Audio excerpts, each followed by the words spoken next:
Have been waiting patiently for spring, but it can be a nightmare for allergy sufferers. But apparently, it doesn't have to be that way. Believe it or not, there are foods that can help you deal with those allergy symptoms.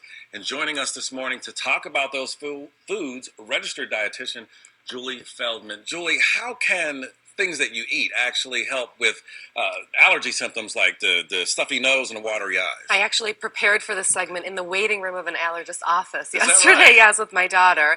And it's true, about 40 million Americans suffer from seasonal allergies, and food is really our best medicine, as it is with so many other things that we talk about all the time.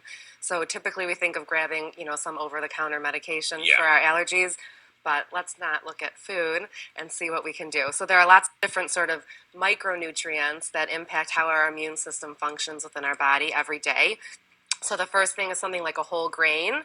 Whole grains are really easily identified, like on the ingredient section of a product. So these like kind healthy grain bars are great because they're unadulterated. Whole grains have a lot of vitamin E in them, which helps to repair damage caused by allergens in our surroundings.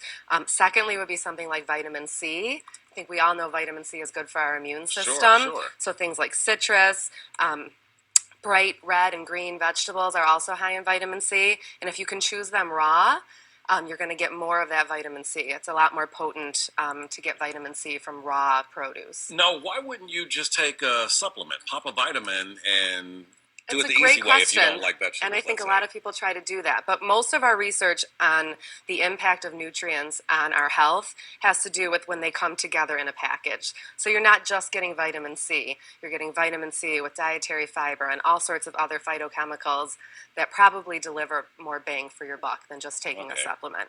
makes So sense. vitamin C is hugely important. These things, onions, apples, and garlic, are high in something called quercetin. Quercetin is a flavonoid, or sort of what gives plants their color. Okay, Those things are also fantastic for helping to lower our histamine production, and that's sort of those that's what allergies that we causes the feel. reaction. Yeah. That's correct. And then things that are high in probiotics or live cultures, Okay. we hear a lot more about Yogurt. that. Yogurt, these are, you're going to see more and more sort of fermented food items on the market. So this is something like a sauerkraut, like a different kind of sauerkraut, but also kimchi, kefir. There's all sorts of high probiotic content foods that are going to be more and more prevalent in our food supply. Okay. And those things deliver healthy bacteria to our system.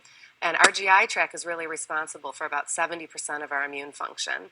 So if we make sure we have a healthy gut by choosing things that are high in probiotics, we're going to be more well prepared to sort of fend off some of these common allergens. How soon, obviously you should eat like this all year round, but Yes. how soon would you be looking at seeing a difference in the way you feel based on changing your diet?